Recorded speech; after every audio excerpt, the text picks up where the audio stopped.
O Adonai, you are a shield around us, strong in love, heavy in power, expressed through hope, and gilded with truth. I will fear no evil, for you watch over us. You defend and deliver us. In this day, this hour, this moment, we put our trust in you. Amen. O living creator Adonai, we are yours. We wear the helmet of salvation and hope. We carry the shield of faith and your word. We hold the sword of the Spirit. We buckle the belt of your truth around our waist. We put on the breastplate of love and light, and we walk with boots of readiness and peace. I am, we are yours. Amen. Amen. Amen.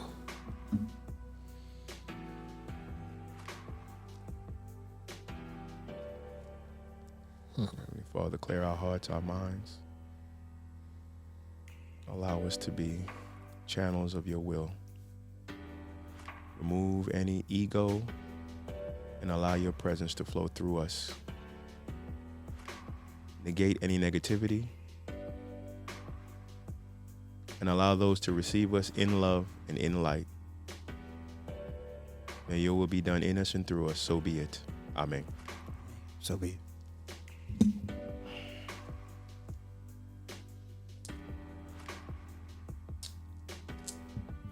Want to continue a conversation till we actually, or you just want to roll into the topic? No, we Let's can go ahead.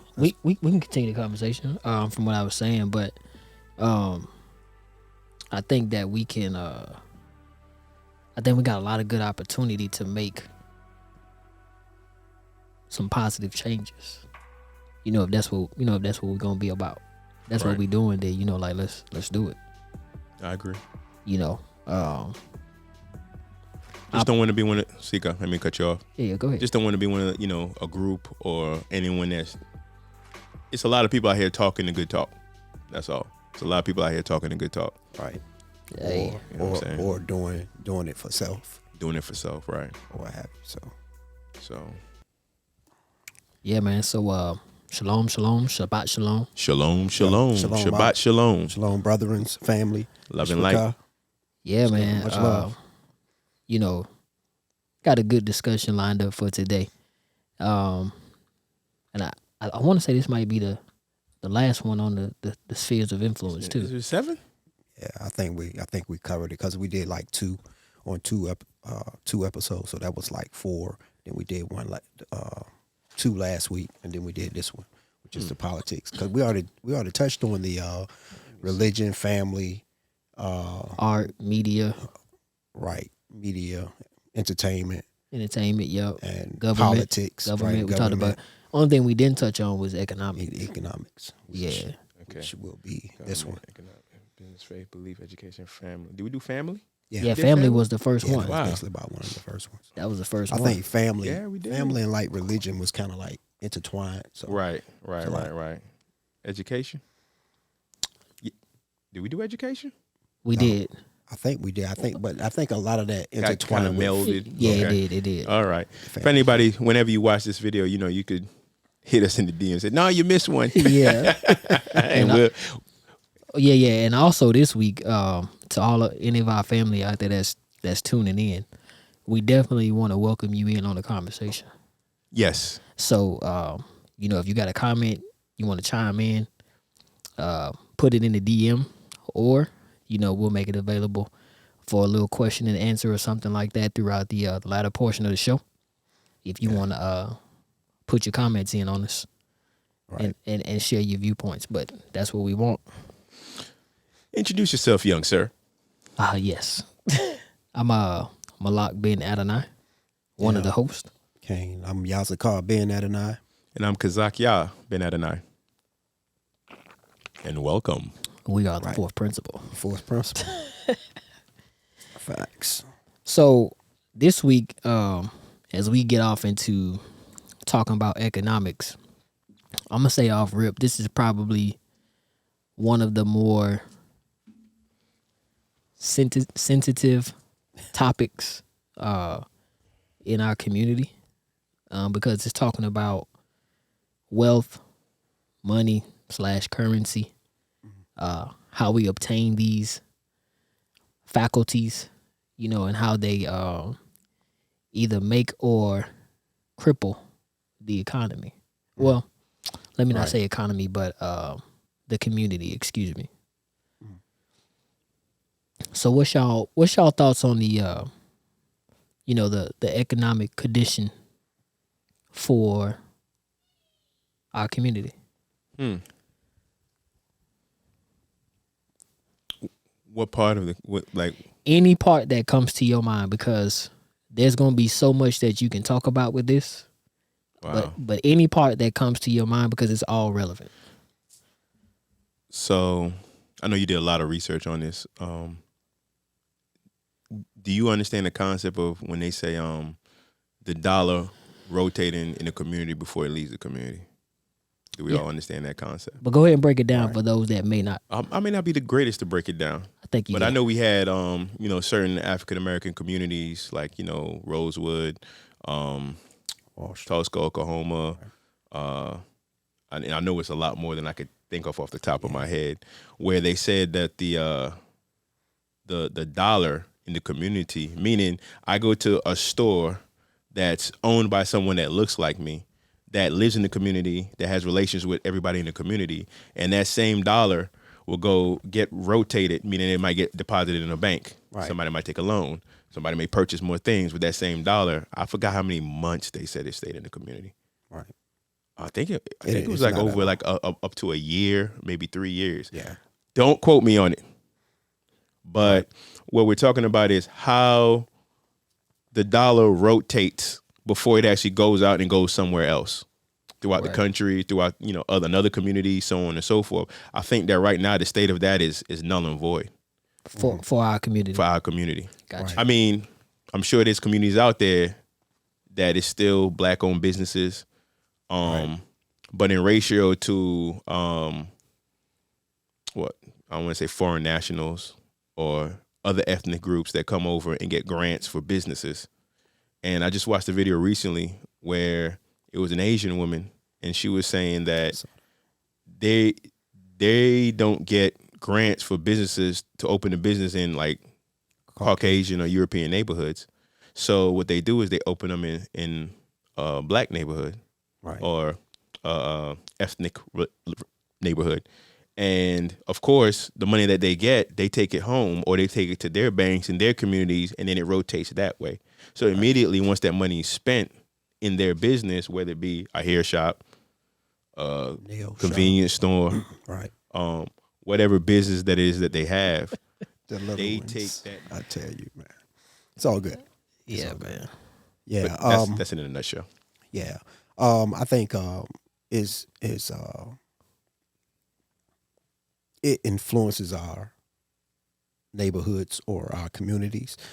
But where it stands at today, I see a lot of, you know, like you say, the dollar don't stay in the community long enough. But it's a whole lot of dynamics in it, because when you're talking about a community, like I don't stay in a predominantly, yes I do.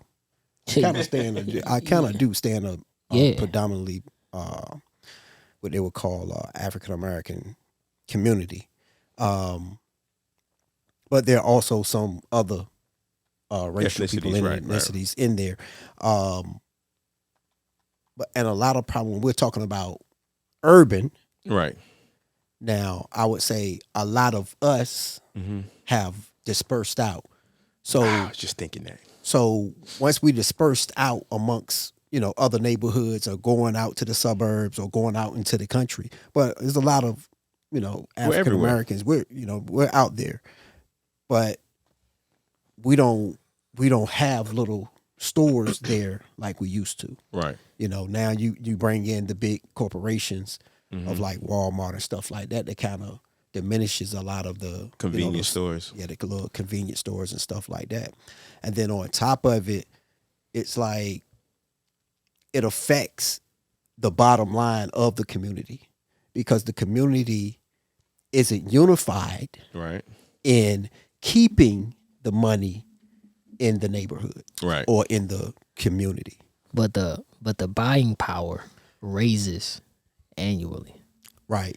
You know what I mean? So like, you know, we put several thousand, probably even several hundred thousands of dollars out of the community, but the circulation of currency within the community continues to stay at a deficit.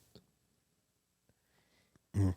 You know what I mean? And if we ever get to a point where we do a comparative analysis of the wealth gap and an even distribution of what we have as currency in the community, it could be eye opening, or at least it should be eye opening, right? And I think like the last time I checked the census report, don't quote me on this, right? But I want to say there's probably about 47 million who reported and identified as either Black, African American, or Afro American, Okay. Right. based on the census. That's a lot. Mm-hmm. That's a lot. So, go ahead. Let me ask you: was it a percentage of the whole nation of America, or was it just individual community. places? Well, that's what's reported in the U.S. Okay, got you. Because I know a lot of metropolitan places have a lot of what they would call African American, or the highest, what we would consider African American population is in D.C. right. Really? That has the highest. That's why they call it Chocolate City. Right. That's exactly why it's called Chocolate City, because those things that's what it is. You know what I mean? So, I want to say the purpose of this discussion is really to, I would say let's stay solution based, right? Okay. As we identify some of these concepts, because I'm pretty well, I won't assume, but I'm gonna say just from the circle that I've entertained or had conversations with, we hear some of these aesthetics, what I'm saying, when it comes to currency and stuff like that within our community, but nothing that really gains momentum in terms of solutions.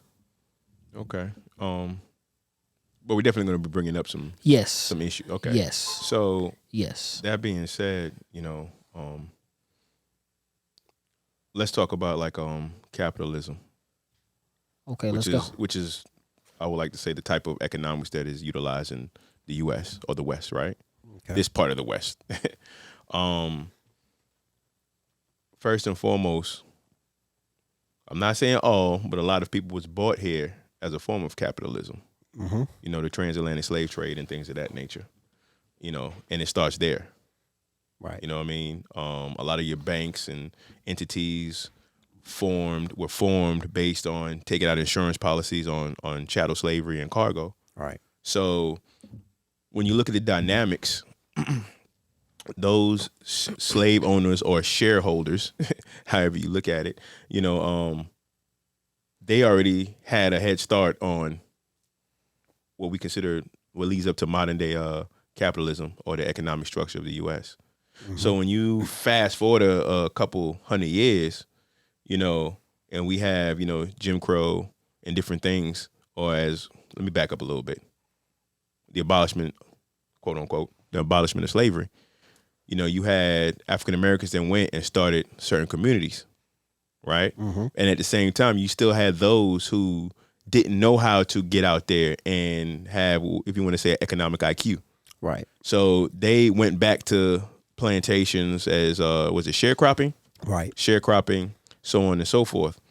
So you always had, I'm just going to limit it to two, I'm sure you could say more, frames of thought when it comes to so-called African Americans getting into economics. You had those who don't have the IQ, and then you have those that either learned or acquired the IQ. Right. And it seems like we live in a time where, you fast forward like another 100 years, it's kind of like when you go out into certain communities, it's like, man, or even, have you guys been to any of the, life insurance seminars where they actually kind of teach you about like different term insurance and so on and so forth? Yeah, Right. I realized my IQ is very low. when it When you comes dealing to with to that. business and economics. And it's a lot of us out here that don't have it. Right. We don't put ourselves in that situation. We just want to make money. It's almost like we have been melded into the pot of economics, but we don't know anything about the economic parts. We're the number one consumer in the United States. Right. So we really drive what you consider the economics, but we have no I'm not speaking for the whole. Majority or a lot does not have the knowledge of those who are profiting from our buying power. Right. Does that make any sense? Yeah. You said it. You nailed it right on the head because And you nailed. Go ahead. before you say that, and it's about getting money, but it's only from a mentality of survival. Right. It's not from a mentality of the next generation and the next generation and the next generation. It's about right here, right now, which goes back to what Malak likes to say, the census.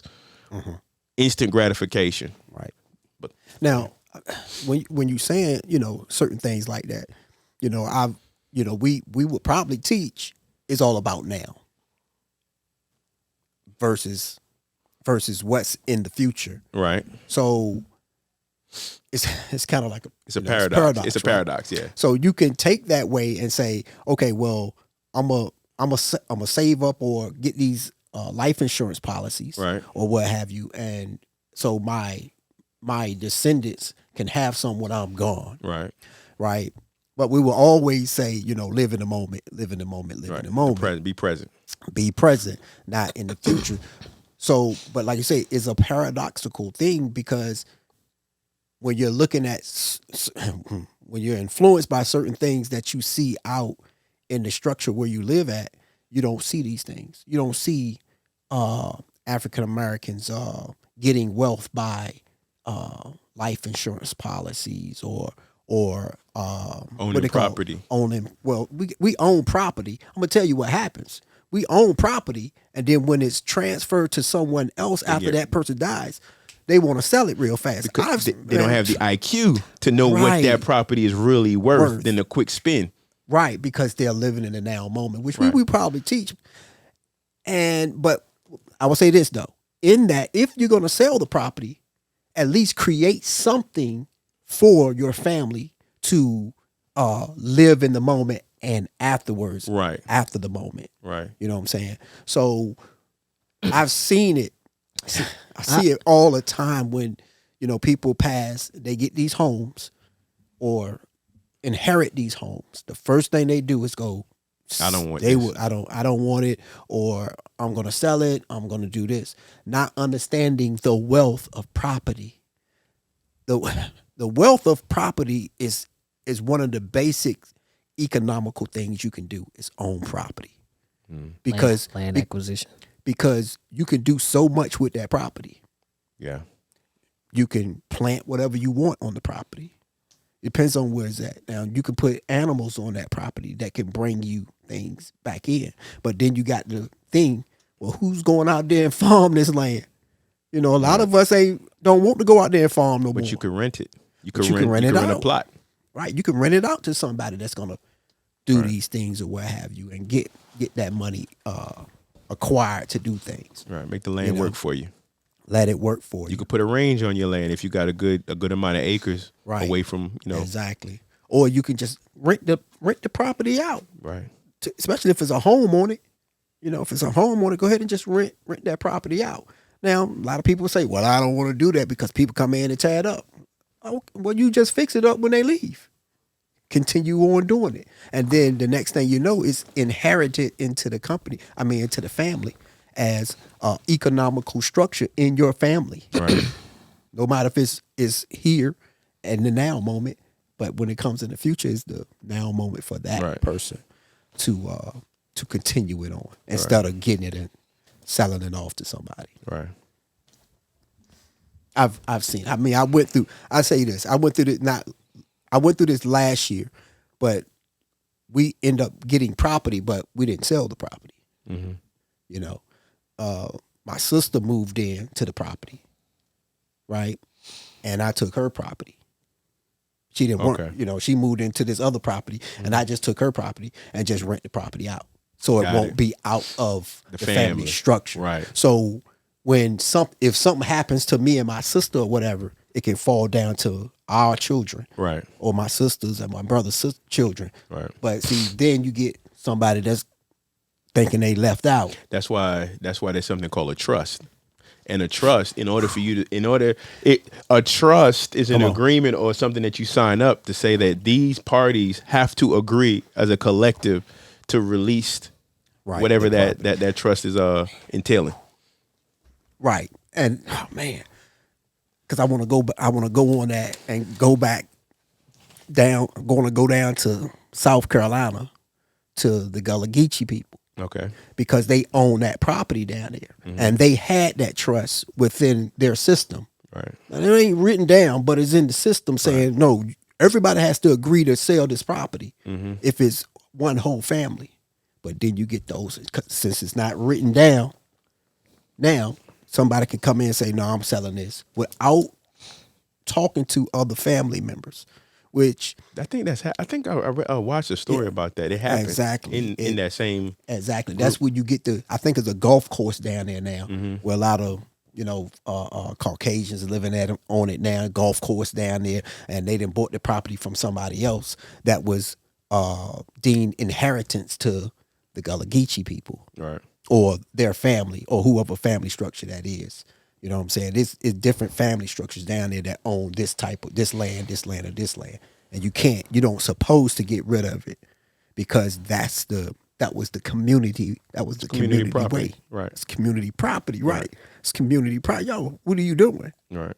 You know, you gotta let a family member that's probably living in maybe California somewhere, if they ain't got nowhere to stay, guess what? They could you can come back over here, you can come over here and stay. Right.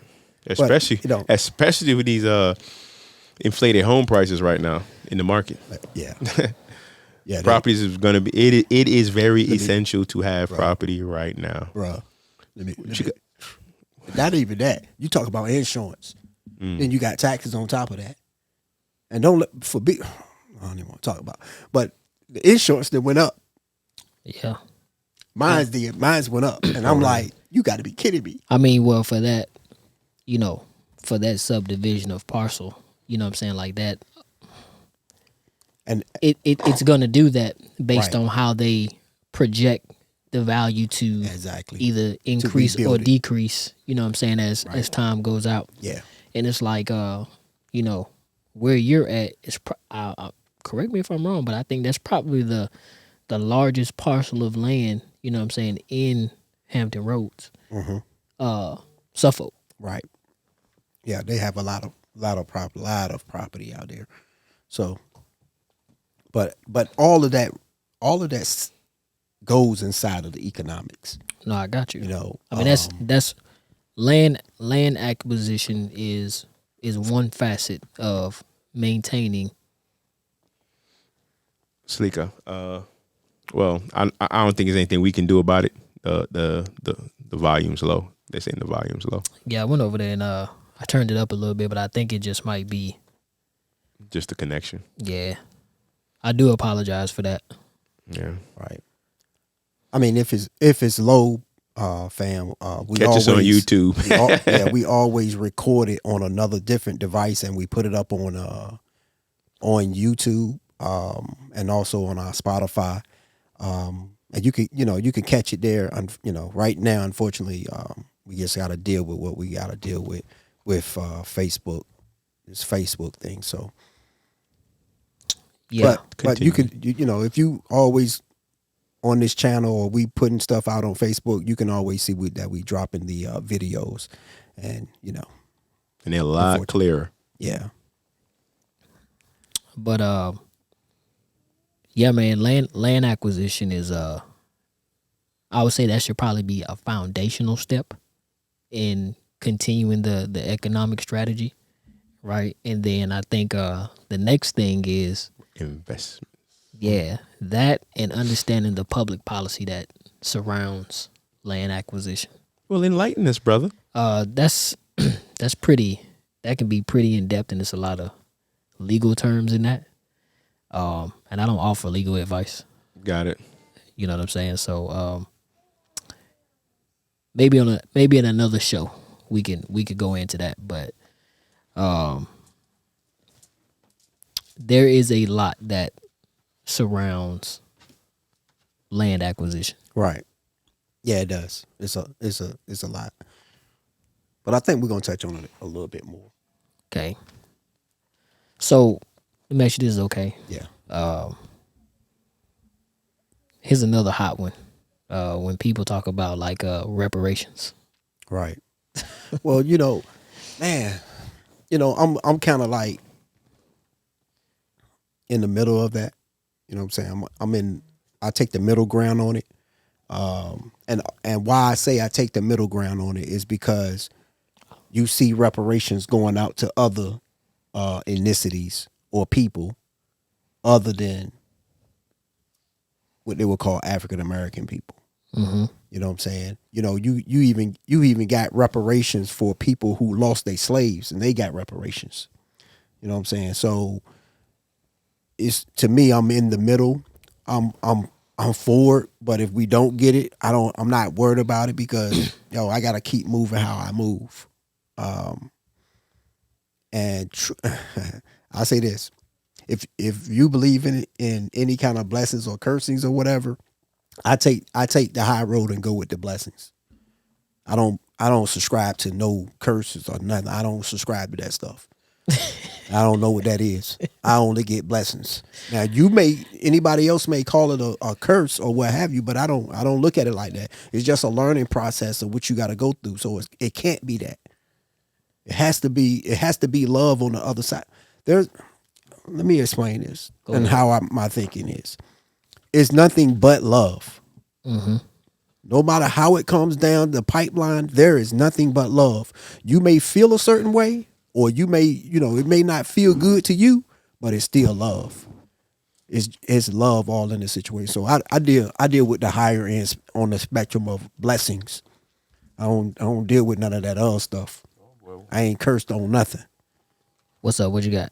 No, I'm saying I'm trying to see what you're talking about. No, I'm just well, letting you know. I asked him about reparations because that's another topic that kind of circles in our community about, but it's contended that it's a debt that's owed to Right. those who are descendants of Go ahead. slaves. Right. So let me really touch on this, right?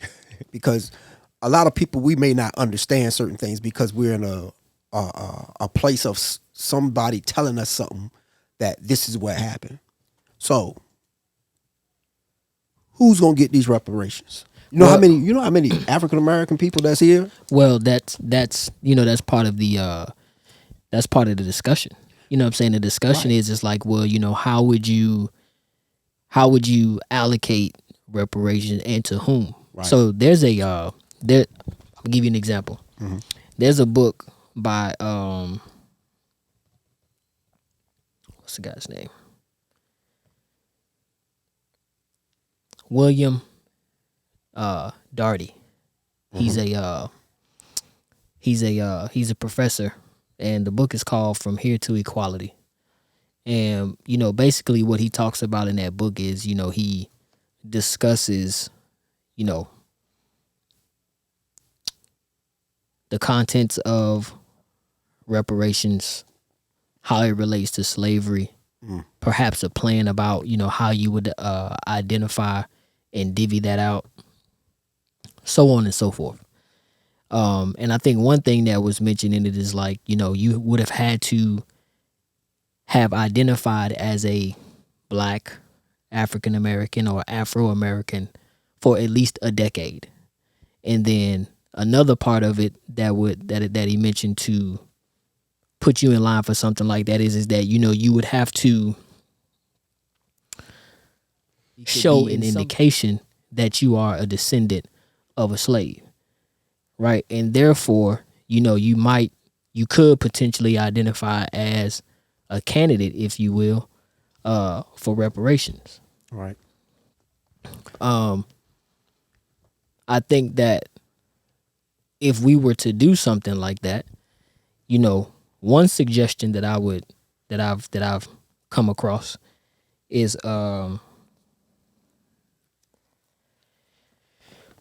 perhaps maybe coming up with some special state law that would define reparations as a public purpose.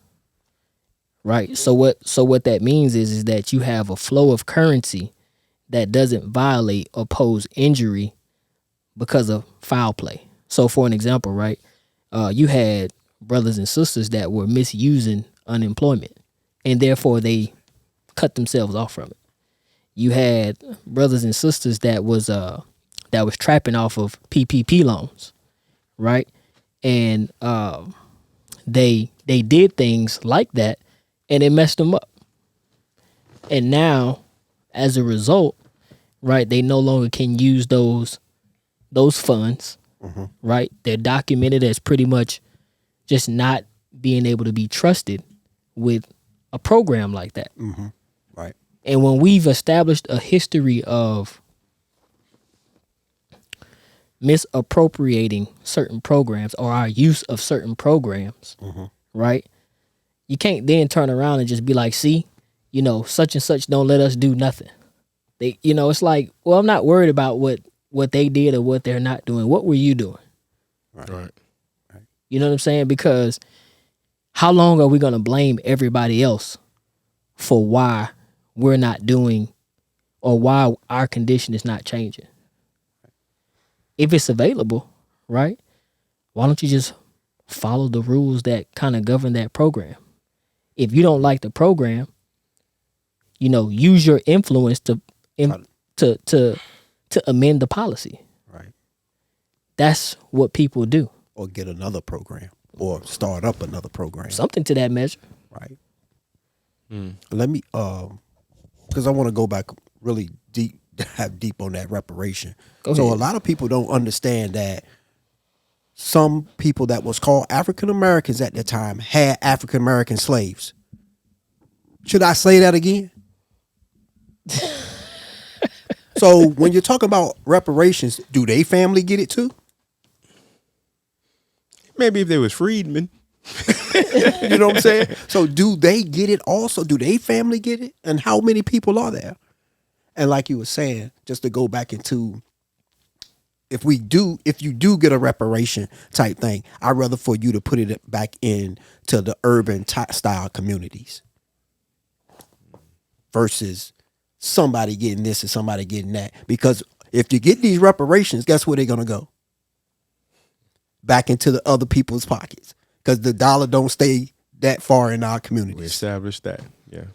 So you might as well, like you say, Adon, go ahead and build these programs up. Let's build some programs to say, okay, well, we can have a center to teach economics to these, because you learn economics in school, but that's another class you got to take. Ain't nobody taking that class. I mean, well, you know, you scrape the surface. But what I will say is that a precedent has already been established in law that reparations they're being given out, right? So if you go look at like the Civil Liberties Act of 1988, right? You look at reparations that were paid out because of the Holocaust.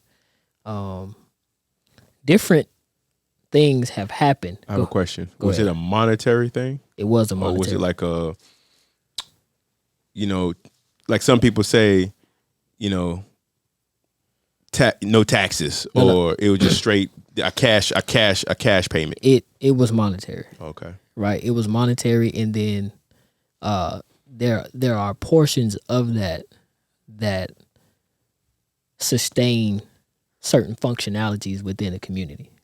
Right. So like maybe a museum. Okay.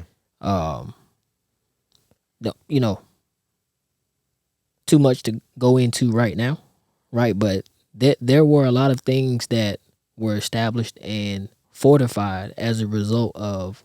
I was gonna say, didn't the Japanese get reparations? Well, that's the Civil Liberties Act in 1988. Okay. You know what I'm saying? For what happened at that time. What was that during World War II. World War II? Right. They put them in internment camps. Right, and they got they were able to get reparations because of that. I want to say it was almost like 20 million or something like that. Right. You know what I mean? But it did happen. Right. So like, you know, in order for that to happen, right, a body of people have to agree that that's okay. Now, when you look at HR 40, which is pretty much the bill for the descendants of Africans to have reparations, right? It's gained some momentum, but you know, we hit roadblocks from time to time, not as swiftly as other communities. Right. And progressively over time, more people have, and when I say more people, I'm talking about people that don't identify as Africans or African Americans. Right. They have said yes, you know what I'm saying, we should do that. Right? But the advent of this being enforced through public policy, we haven't leaped that hurdle yet. Okay. Interesting. You know what I mean? But, you know, again, you know, while that's happening, you know, the question still remains, you know, like, what are we doing? You know what I'm saying? What are we doing with what we have? And that's the question. That's a good You question. know, again, a lot of people that I've seen, not saying all people, but it's more of a survival game. It's how do I, you know, maintain? Do I have just enough for an emergency? Things of that nature. I may even say the same thing for myself. You know, Hold on, say that again. I say I may even say the same thing for myself. I got you. You know, do you have enough to pass on to, like, my son? These are thoughts that flow through my mind. You know, I read something that said that I think our annual gross amount of money that we bring into the community, I think it was like 1.8 billion. You said in the community?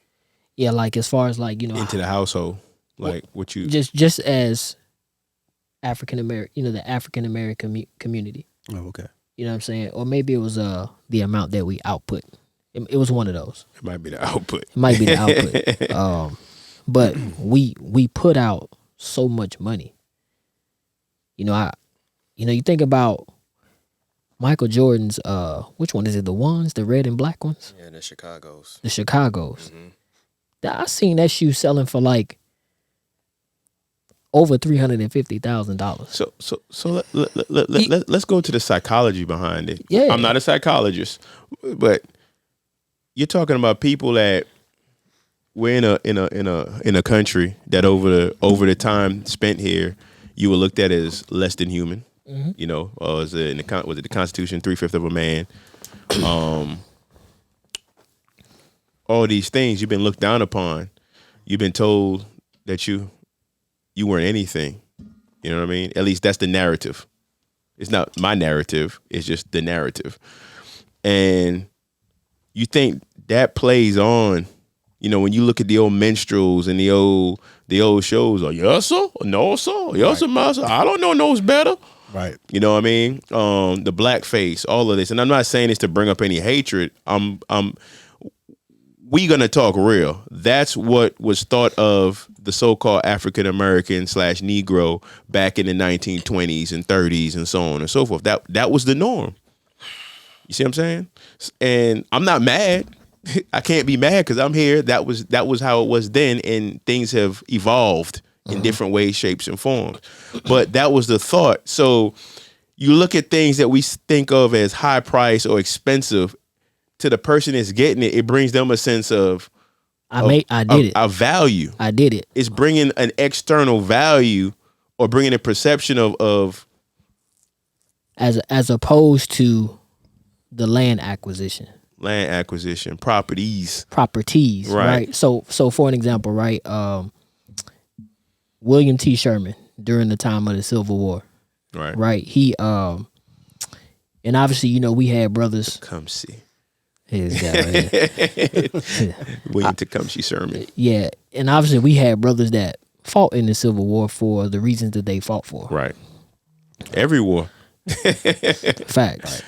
But what he did was he had confiscated a parcel of land, a strip of land, a coastline that stretched from Charleston, South Carolina, all the way down to the St. Johns River.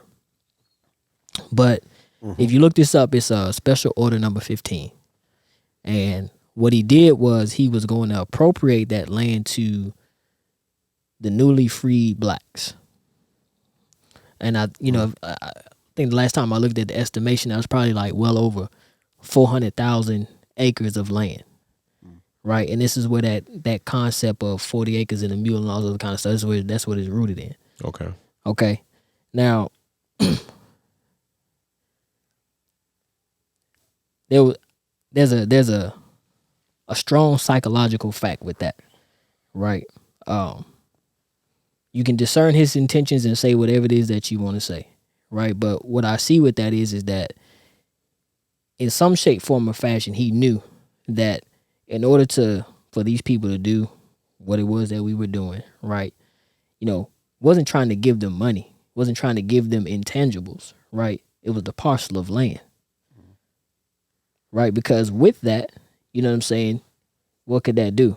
That could be passed down to the children from generation to generation, which is why, the security that comes with having land, you know what I'm saying, is innumerous.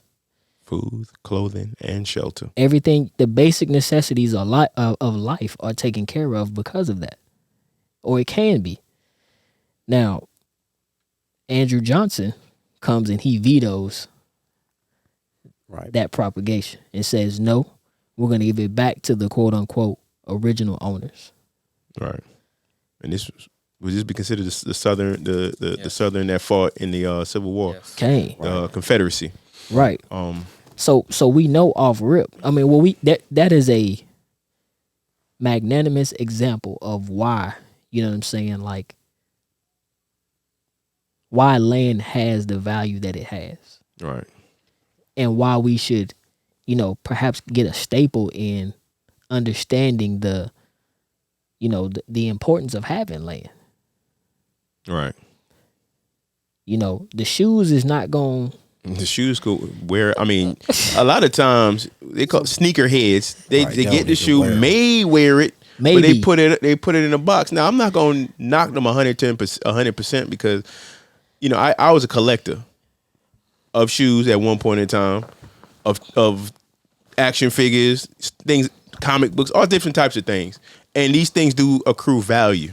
Mm-hmm. So let's not get it twisted and say we, bashing on it. But what we're talking about is like, okay, if something happens to these shoes, I beg to differ, right? When if your house gets flooded, because of a catastrophe, you could have insurance on it, have flooding insurance. Yeah. Well, who buying insurance for some shoes that they wear outside? Do they do that? Yes. Insurance? Yeah. So if you wear them outside, something happened to them, you can. Shoot. No. Not insurance. If they get something happens to the shoe, it's something like renter's insurance. If something happens to your property, then of course they'll give you a deduction or a liability. But you have to itemize that in the policy. right? You know what I'm saying? Like, you don't go get renter's insurance and it'd be like, well, hey, we're gonna also include your intangibles too. No, you gotta itemize that. Right. Yeah. Shoes don't have a tax break because of their depreciation, but houses do. Mm-hmm. Right. You know what I'm saying? You can get depreciation, tax credits on the things that depreciate within your home. Okay. You know what I'm saying? You can get fuel credits, on a car because you have to pay taxes on gas. Like it's different things in that venue that we don't use. We don't know. I know we don't know. Yeah, some of the stuff you're saying now is the first time I've heard of it. I didn't know about that. You know what I mean? And it's wild, man. It's wild, that we don't utilize the programs that are there.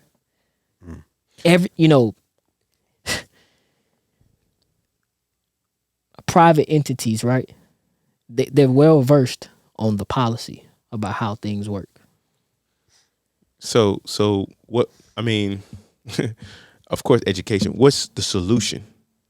to we're not educated, so of course it's to get educated. But Well- what's the solution when people don't even consider or think about it? Well, I think that's one step in the solution is, are you willing to consider it? Or are we going to stick with the narrative that, oh man, that's the such and such education. Right.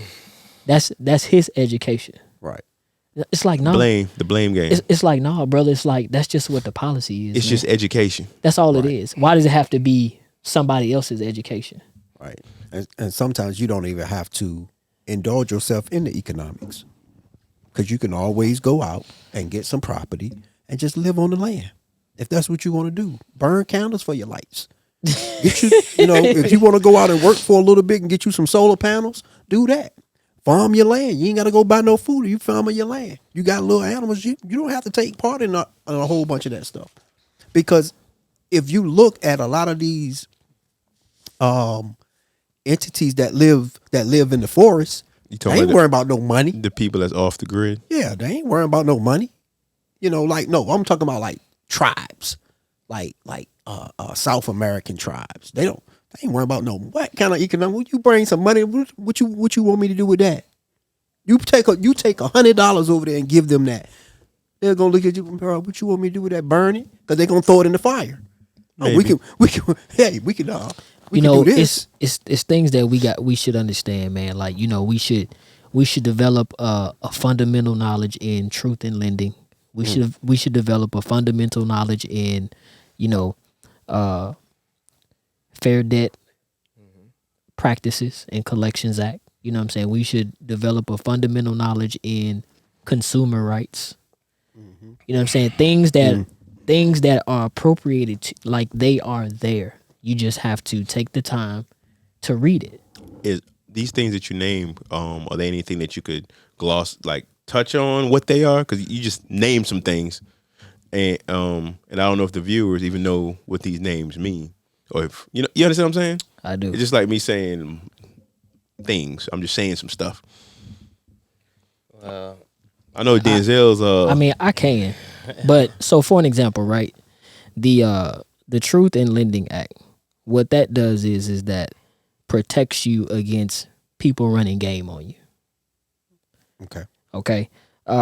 So lenders have to provide you honest feedback about the loans that they're giving you. Okay.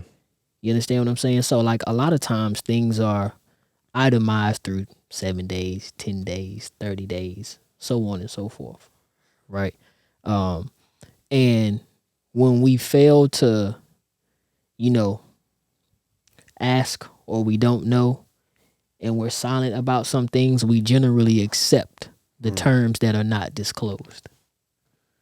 You know what I mean? And, you know, just again, for the sake of, like, I don't offer legal advice, but what I am telling you is that, you know, you can literally purchase the document for Truth in Lending. It's a lot of reading.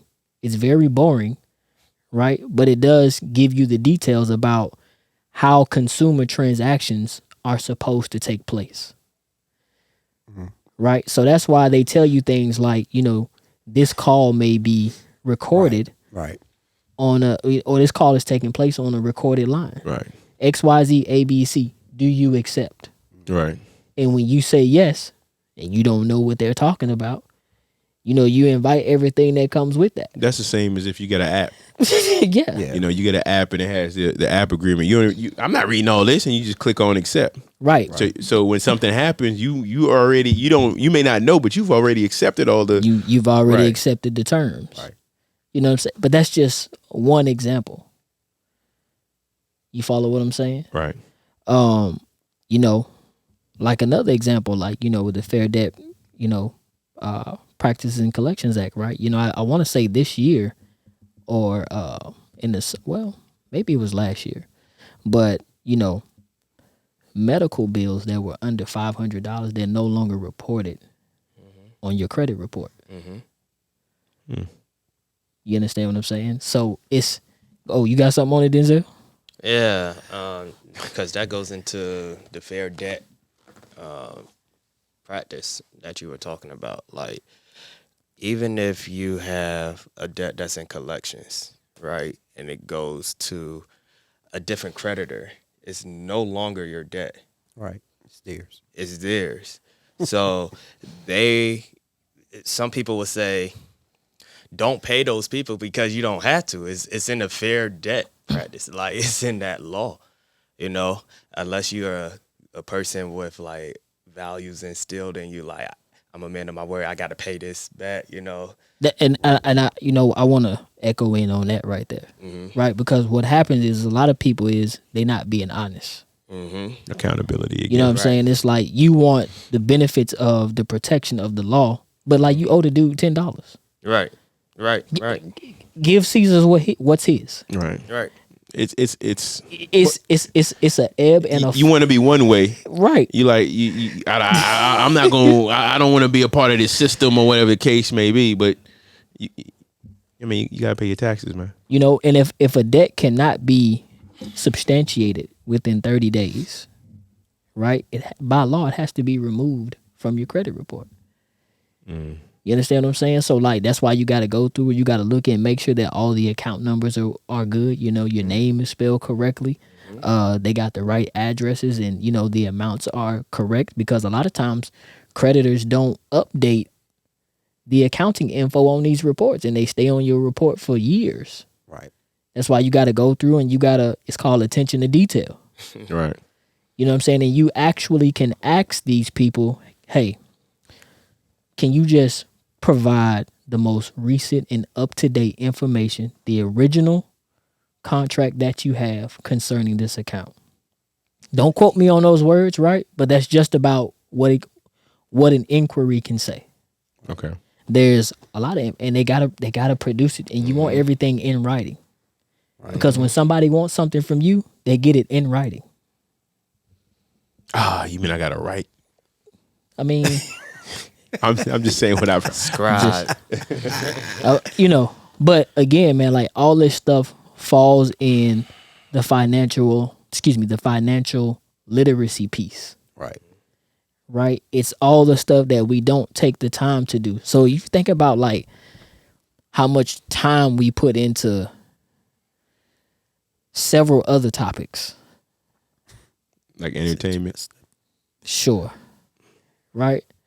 But, I think we talked about this last week, right? But like, teaching the children that, hey, look, a good name is far worth any amount of money that you can have. Right. So don't just be out here signing your name on every piece of paper that you come across. Big facts. Don't do anything until you've considered the cost, right? So, what's it going to cost you to put your name on a dotted line? You know what I'm saying? The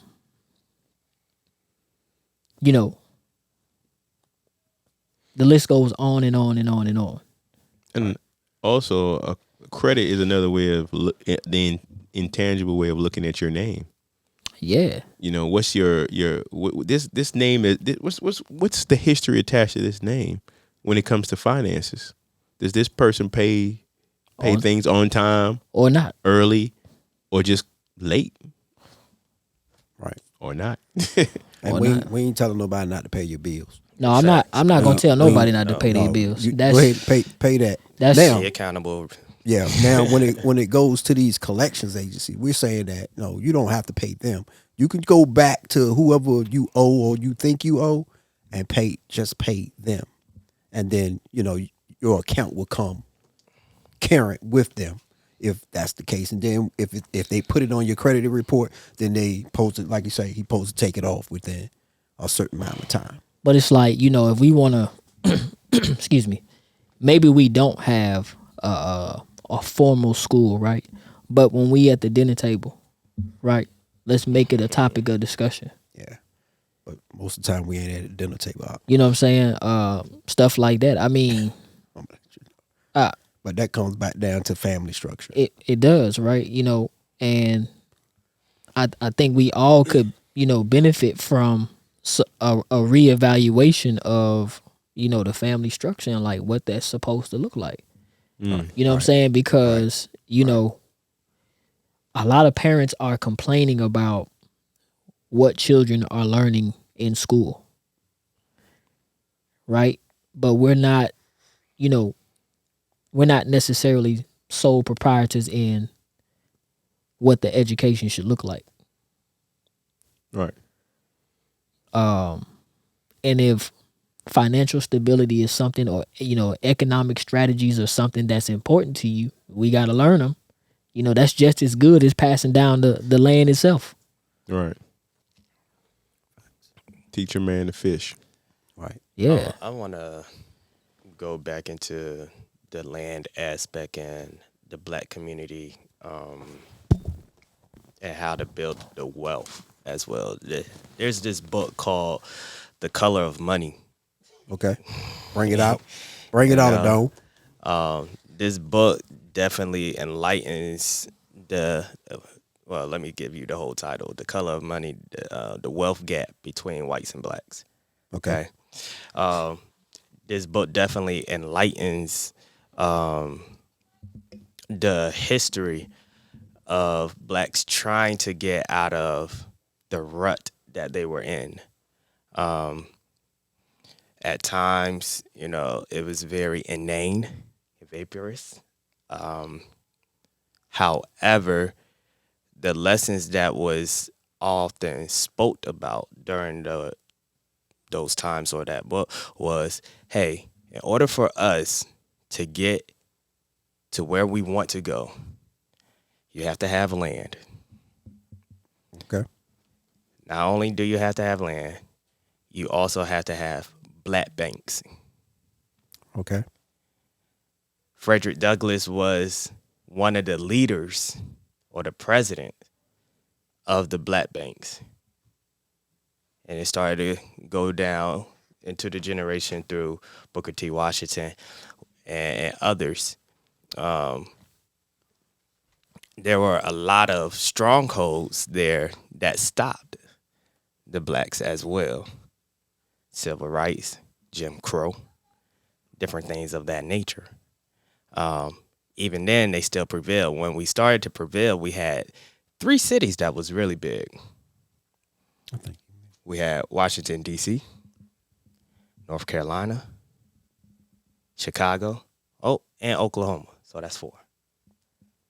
When those cities started to have their own black banks, the others, or the whites at that time, saw that and said, hold up, we need to get some of that money. We need to do something. So when financial crisis happened, they would not support. The Fed would not support the black banks. They would let them crash. So the idea or the belief of black banks, just like y'all was talking about perception, was black banks aren't good because they always fail. Okay. So I'm gonna come at you in a different light or a different way. Mm-hmm. Well, brother, we don't need our own banks. We got trillions of banks out here now. That is true, but we're talking about a community. Okay. Well, Right. we got Bank of America right there in our community. That is true, but we're talking about our community. Bank of America is not owned by a black person. And I'm not saying don't invest in the other banks or anything like that. That is not what I'm saying. I'm just trying to give a history of what happened, why the belief is where it's at, and why we are in a position that we are currently in. It's kind of interesting because when we have these conversations, always in my mind, I'm thinking about not everybody, but all that may be watching. You're gonna have black, blue, purple, orange people watching, and then it's like, okay, why? It could be the perception of why they always talking about black this and black that. Slavery. It started to paint a picture of a divide between a mentality of ownership and forced servitude. You following me? So when you start moving forward in history and time and the different things that transpired, whether socially, economically, all of these things is still mindsets that are passed on from generation to generation to where it's still one line, but we're looking at things from two different perspectives. Right. Yes, it's America, but America is dynamic and it has these overwhelmingly strong perspectives. And we'll say it's racism or whatever. We could throw that word. I don't like using that word personally because you can be prejudiced, you prejudge, and not be racist based on stereotypes and things that you've experienced in your own small circle. So it's not always about racism. It's about not having these conversations. So what we're doing, we're just bringing a perspective. Right. And I'm just saying this for whoever may be watching. Because Yeah. we love, for principle, we love all people. Yeah, I mean, At the same time, we're speaking immediately first to those who look like us. And then everybody else, the interaction is open. But we have to get ourselves straight so we can interact with everybody else accordingly. and I, excuse me, and I think that that's the, you know, that's the point. You know what I'm saying? It's like trying to clean up my own house first. Right. You know what I'm saying? And it's not to detract from what anybody else is doing in their family. You know what I'm saying? And, you know, peace and blessings on your family. I'm going to say, I mean, I'm not to cut you off, but to cut you off. And for those who's watching to understand, to the Yahudi first, and then to the Gentiles, or the Goyim. To the Yahudi first, and to the Goyim. And it's not disrespectful. It's just what it is. If I got some stuff going on in my house, I can't function in society properly until I clean up my house. But, you know, that's what everybody does anyway. Right. You know what I'm saying? I know very few men who don't take care of their house first. Right. Before they try to go out and tell somebody else what their house should look like. He said he knew. Okay, I got you. Right. I got you. And that's because I do my best not to put myself in that kind of situation. You know what I'm saying? Because to the point that you made, we live in America, 100%, right? But what's relevant for the experience that I have on Earth at this present time, right? It just so happens to be with people that look like me. Right. You know what I'm saying? And if there's an issue with that, you know, take that up with the creator. Right. You know what I'm saying? Not me. But as far as I'm concerned, you know what I mean? Like, I have children that, you know, I would like to see them do better in life. I would like to see them make better decisions so that they can be more balanced human beings in the sphere of human beings. Right. You understand what I'm saying? Like, it shouldn't just be, when you cut on a TV, right, and you see looting, you see predominantly black people looting. But I would say that's what they show. Well, that goes back to media. I know. I know. I know. You know what I'm saying? I didn't see. But they don't show, you know, the young brother that's in Nigeria, right, who's creating electric everything. Right. Electric helicopters, electric cars, electric whatever. Right. You know what I'm saying? Right. He's doing that. And that goes back to what we said maybe 2 weeks ago. If I can allow you to believe that you can't do this or you can't do that, and this is what you are, and this is how, you know, we want the world to perceive you, and you buy into that narrative, it goes all the way back. It does. Right. It does. And I think that we should have more positive influence in how we can be better contributors to raising the vibration, not detracting from it. So that goes into a conversation I had with my Isha, right? When, like, you have two opportunities. You have an opportunity that feels good, that may be morally just, whatever. And it's not necessarily what we were talking about, but I'm using the thought for an example. Morally just, when you think about it, your heart just reverberates, it vibrates. Then you have another thing, it's a business opportunity. You have this thing that you love to do, then you have this thing that, man, if I do this, I really don't necessarily, that's not where I see myself, but immediately it'll provide, or it has the potential to provide and take care of my debt, my this, my that, my this. Yeah. And my thoughts are always, listen, when you close your eyes and think about that thing, or think about each one, what makes you light up? Because the intangible says, or I would say that God in you is saying, you may not see the end result of this, but I got you. And that's what that light in the heart is. The other one is saying, man, I really want to do this, but it's a heart thought and a mind thought, the logic of it. And I'm bringing it back to this. The comment you just made, it goes back to when people are given roles in movies, their heart may not really necessarily be in the role, but the mind says, man, this is a big opportunity for me to blow up. Or I'm going to get a huge payday. I'm going to get my name out there. Right. I just got to play this questionable role. Right. Or a role that keeps the mentality of how we're portrayed already in media. Right. You see what I'm saying? So it's like, man, it goes back to last week. Like, what these children, these younger people now, it's like they want to know, what's your solution?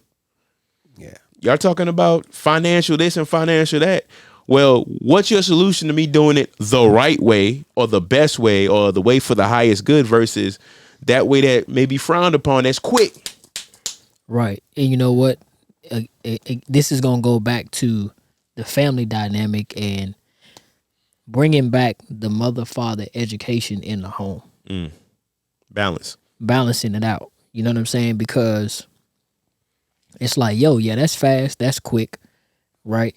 But do you have, or you know, as a young person, are you developing the resilience to think through things?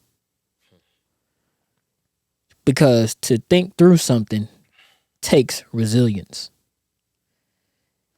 You know, if you're primed to make a decision based on what you've seen, what you've heard, so on and so forth, and not think through something, man, you know, think about how your life has been shaped based on impulsive decision making.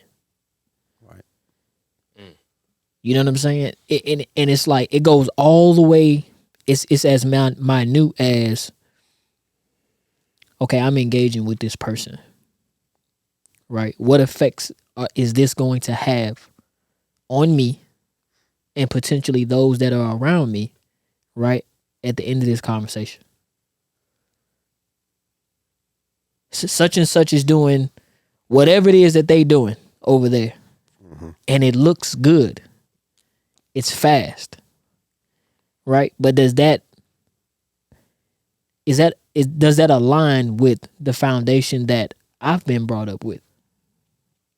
That's the point I'm making. Right. Total, man. Thanks, I appreciate it. Yeah, that message you just said, that was for me.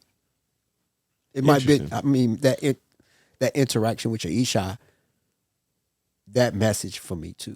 Okay. Man, I don't know if you saw, I was over here getting a little emotional, man. For real. But that's how the spirit moves, man.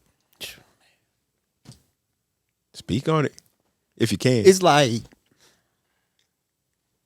there's something there. You know where it can take you, right? Right. But you don't want to do that. You really don't want to do it? You don't. You be like, bro, I don't want to do that. But over here, it's like, I want to do that. And the spirit like, yo, do that. But I can see that. I'm like, man, I see all that. I do apologize, y'all. But I see that. I see the bigness in it. I'm like, man, boy, you know, I can go that way. But, bro, I don't want to do that. Right. I want to do this. So it's like, you either got to make that choice, or one of them got to break, or you got to, like you were saying last week, we got to weigh between the matters. Get between the matters. Get Can- between the can. matters. Figure out what your soul really wants for you, or your spirit really wants for you. But you are, the thing is, I know, Ooh, I got goosebumps. bro. So, yeah, likewise. So, just to add to that, it's like one is really Christian used to say God's divine will and His permissive will. Right. So I'm gonna reword that a little bit. What you consider the divine will is the alignment with your higher self. The alignment with your higher self is really intangible. It's only a feeling.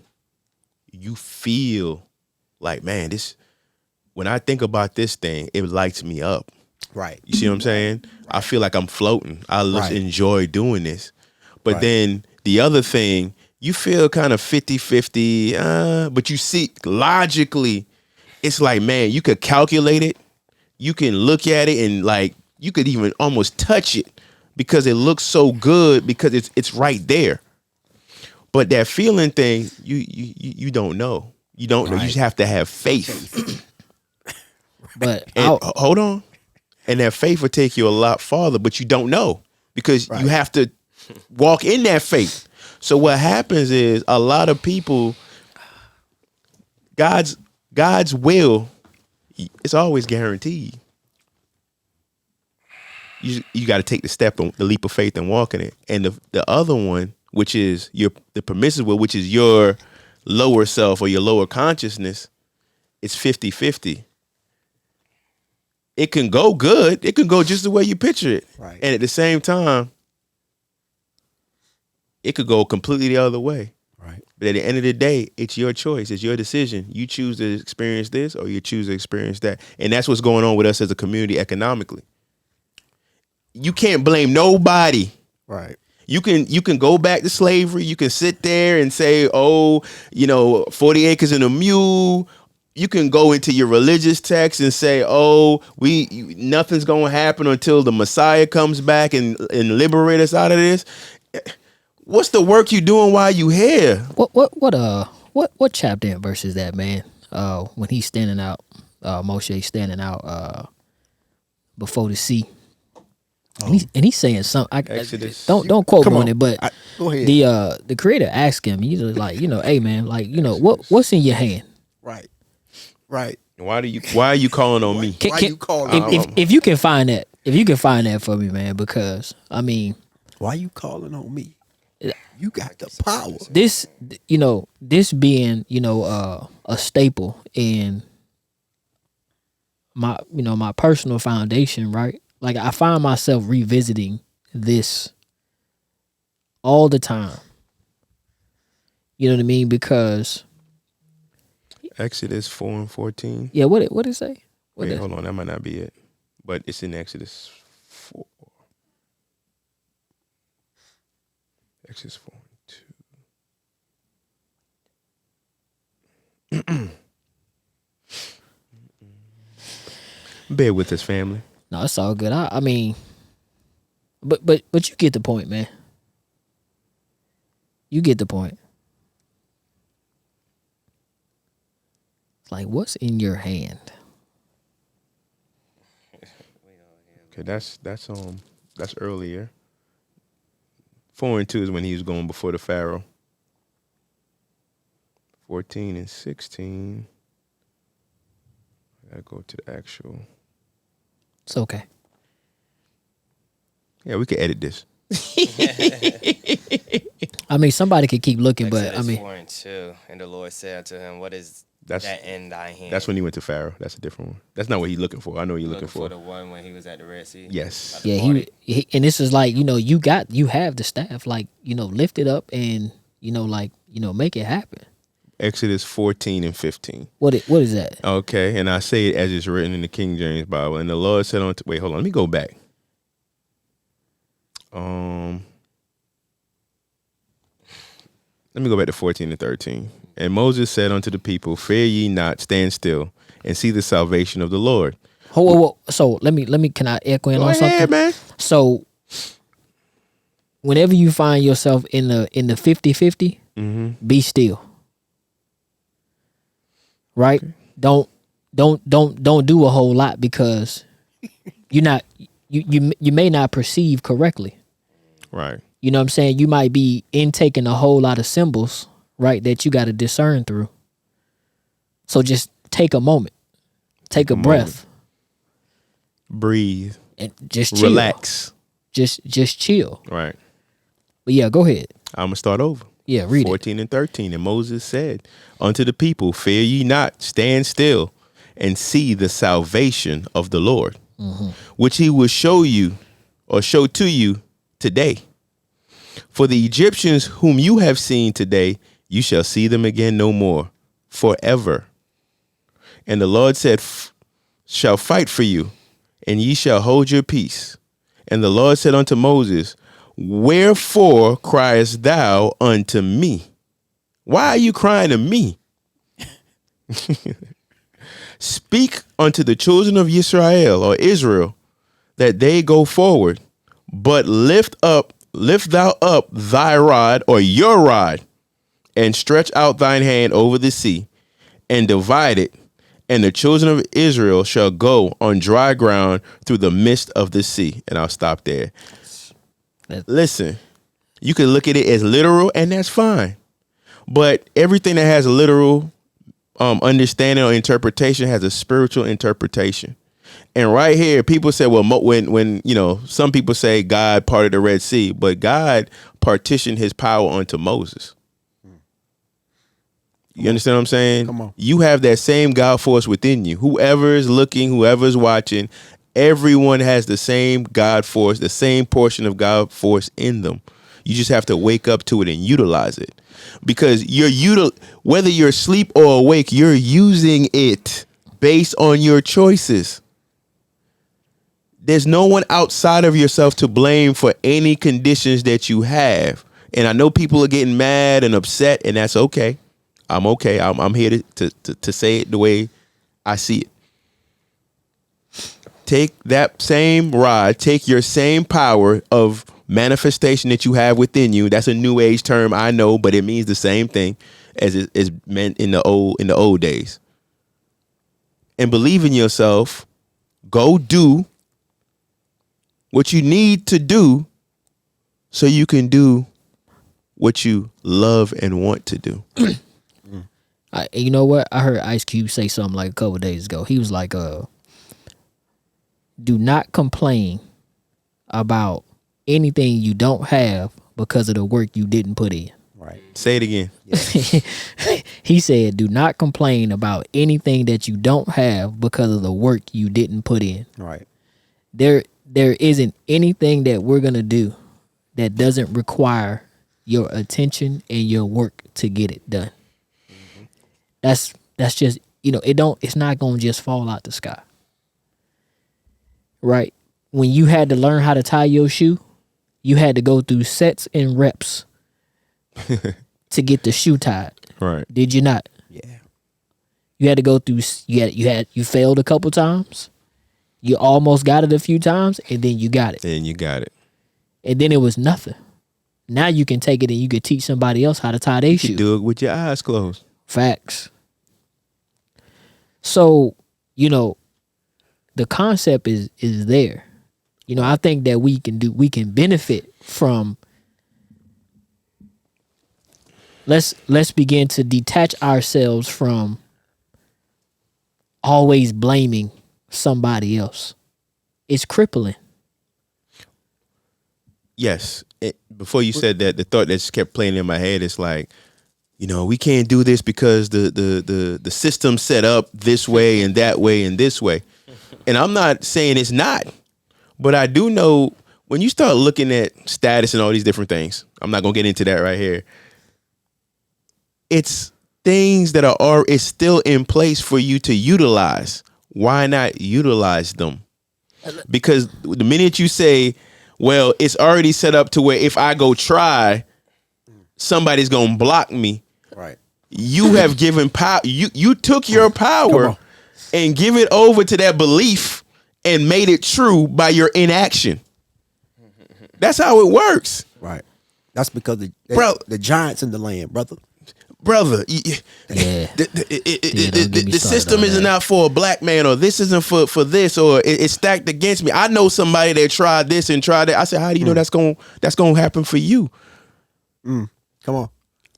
Every situation I have been in, and I'm only speaking from experience, that somebody told me I couldn't do something, I went and I did it. And I told them before I did it, whatever happened to you, something different's gonna happen to me. And it happened. Because different strokes for different folks. Stop using somebody else's situation and circumstances to justify your inefficiency or your laziness. Right. I mean, that's what it is. You're giving yourself an excuse to be lazy or stay lazy. It's an attachment to laziness. Laziness has become an Elohim. Right. That means God. Yeah, it's just, Remember, to the, you have the power. right. So to the brothers that's good with strategy in public policy, the brothers and sisters that's good with that, Come on. yeah, I'm calling on you. I need your help. Right? We need your help. Our community needs your help. To the brothers and sisters that's they understand economic unfoldment and economic implementation and trilateral trade and stuff like that. Hey, I'm calling on you. We need your help. Right? Because and for those of us that hold on to the scriptures, right, as a foundational core principle, right, the system was what the system was back then. Okay. You know what I'm saying? Yes. And the brother, Could you make So- they may not understand what system you're talking about. I'm gonna give you. So during the time when Joseph was in Egypt or Mitzrayim, the system was what the system was. He came in as a servant or a slave. Right. And then even if you want to get post second temple period, right, with when they came out of Babylon during the time of who is it? Nebuchadnezzar, No, with Nehemiah and Nehemiah and right? Those brothers were governors in the land. Right? They were, go ahead. and they wasn't even in Israel. Go back to Egypt, man. I'm sorry. We're gonna come back to Nehemiah. Joseph, think today. Joseph rose from a status of being in a dungeon to being the viceroy, all in order so he can save and uplift his family during times of trouble. Matter of fact, he gave them a strategy on how to do something economically that would benefit for 7 years down the line. There you go. So now fast forward that to today. For all you brothers out there that's waiting for the Messiah to come back and you feel that you don't need to do nothing in this land, pray for the peace of the nation that you're in so you shall have peace Can we get and be that? productive members of society and do what you need to do for your family. Yeah, man. Let me get a piece of that as well. Joseph actually showed us how to groom ourselves to be great citizens. He Right. changed his hair. He changed his attire. He changed the way he spoke for the civilization that he was in. And he rose to a high power of position or a high position of power. Now, if we talking about the same Most High, he's the same today, yesterday, and going forward, right? Yes, sir. So I mean, again, right? Why not you? well, brother, I mean, Yeah. I know some people that, and it's written that we'll never prosper and the curses, and you are taking that power and you're actually putting your belief system, your power, the curse has now become your Elohim, because it also says, choose you this day. Choose it. He spoke, and he will speak to the now moment. Right. Yeah, man. He spoke to all generations. So no matter where you are and you hear these words, choose you this day. Right. Are you going to be economically empowered, or are you going to be impoverished economically? And clearly he spoke to other people that were not Israelites. Right. Okay. So as if I'm not mistaken, Yeah, the 'cause the heart of the king is in the hand of the creator. King. That's why you can your mother, your brother, your aunt may have got denied for a loan, but you may go and get it with no problem. Because you shouldn't use other people's experiences as your own if it hasn't happened until you enacted it. And if it didn't work out the first time, go try again. And you know what? And again. Another way to say that, I dare you to fail. I dare you to fail. I like it. Right. You know what I'm saying? Because it's through the failure you gonna revisit it, or you should revisit it, right? And redevelop the strategy. Right. Facts. Listen, we're all men and women. And that's it. No, I'm just kidding. This guy here. So, you know, we have, you know, we have the ability to rise above the circumstances. And I'm gonna continue to encourage brothers and sisters, people in general, right? Write it into the faculties of your mind that life's emergencies will not keep you entangled. Because they happen. I mean, it is what it is. But you don't have to be overwhelmed by them. Right. You know what I'm saying? If we really want to, matter of fact, there's a point that I was going to bring up. I think it's called the CARICOM Reparations Commission.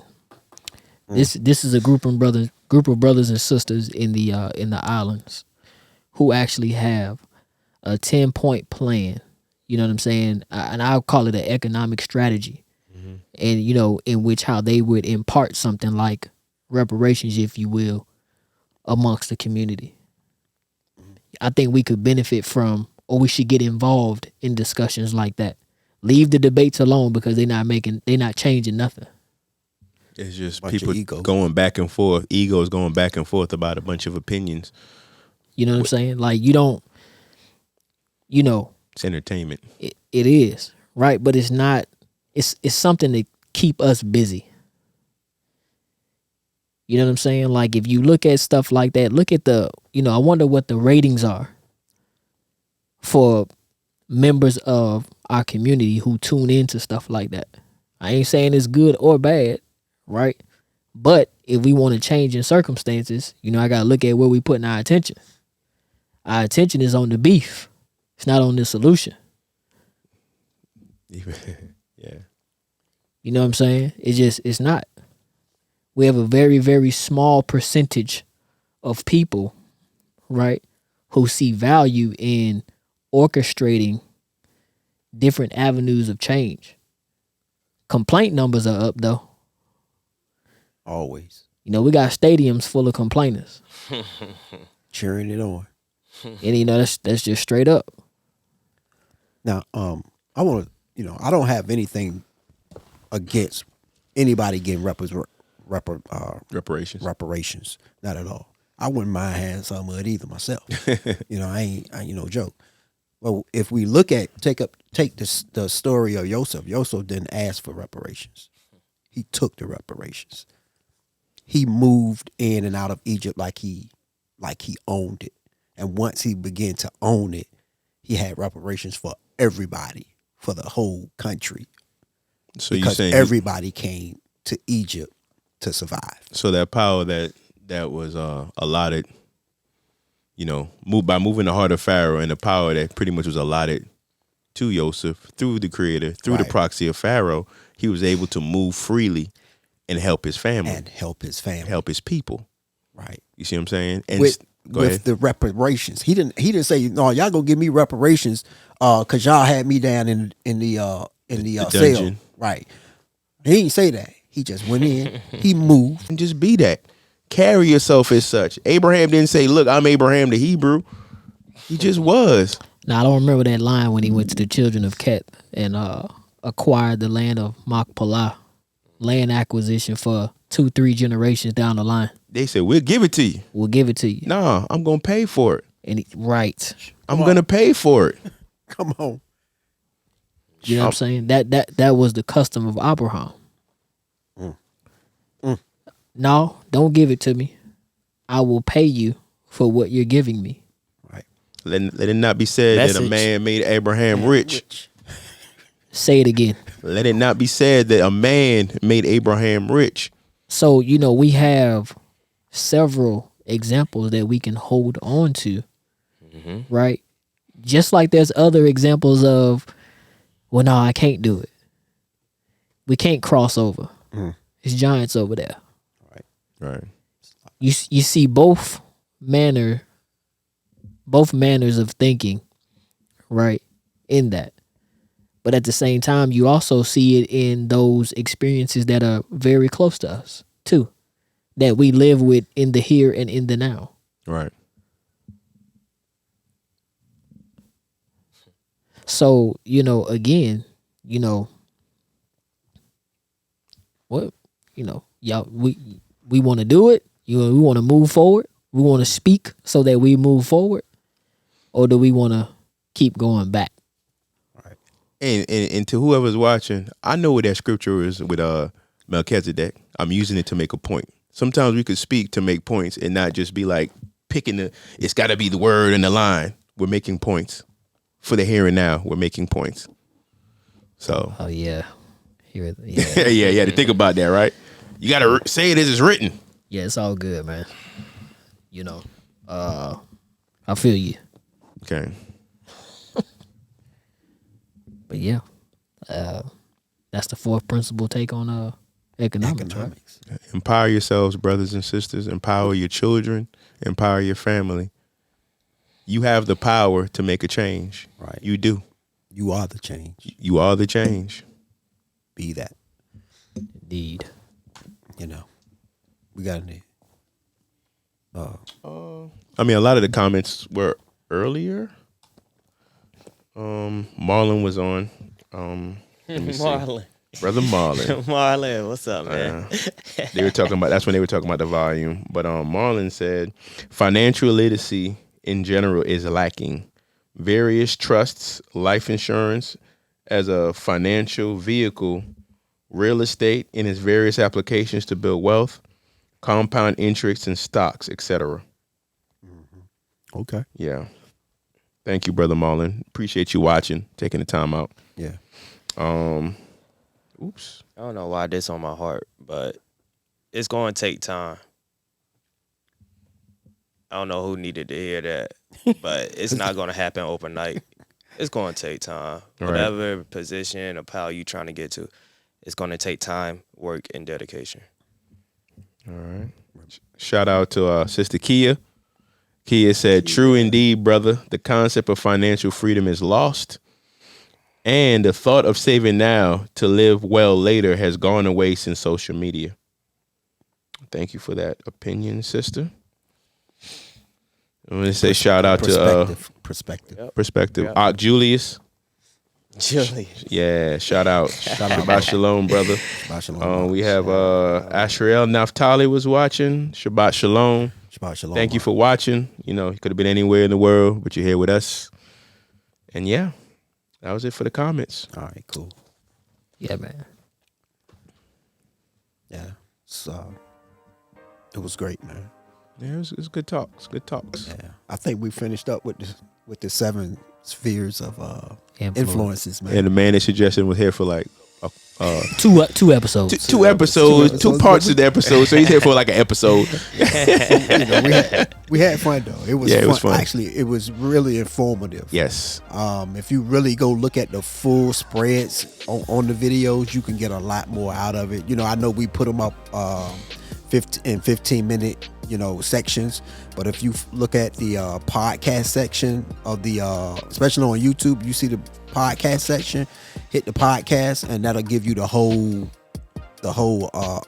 episode instead of just chopped up. So either how you want to do it, or you can just go to Spotify and listen to it on Spotify also. Thanks, okay. That's the man that's posting the video. So send your complaints to him. The whole stadium. Let me, He goes in the stadium. Well, they're gonna come anyway because I see the comments. I see all the comments on probably everything we put up, Yeah. even on the shorts. I think one of my shorts that I'm on, reading the comments, I it's laughable sometimes because some people comment about you or say something about you. They don't know nothing about you, and all because of the quote that you said, they think it's a racist situation. I have a question. Are you sure they weren't replying to somebody else in the comment? No, I don't know. In that one, because I went back and looked. It wasn't there, but I was looking at the it's- comments the other people were making, and I was like, oh, were they talking to Zocane or were they talking to somebody else in the comment? Either way, Right. I doubt if you know that person, whoever commented on anything, to call them out their name like that. Right. You know. Okay. So If you want to put those type of posts up, keep them to yourself. true, I true. mean, but now if you would have caught me 10 years ago, Oh, you'd have been going back and forth with him. I would have trolled him till he dropped his page down. But I'm not that type of person. I'll laugh at you first because I know who I am, what I'm here to do, and what my purpose is. It's Right. just that simple. Can I say something? Go ahead, my bro. The energy you put out, don't be afraid of the consequences that comes back with the energy. Right. Facts. What every creator must experience is creation. I had a thought. I kind of lost it. It was about feedback. Don't forget to subscribe. Don't forget to hit the like button.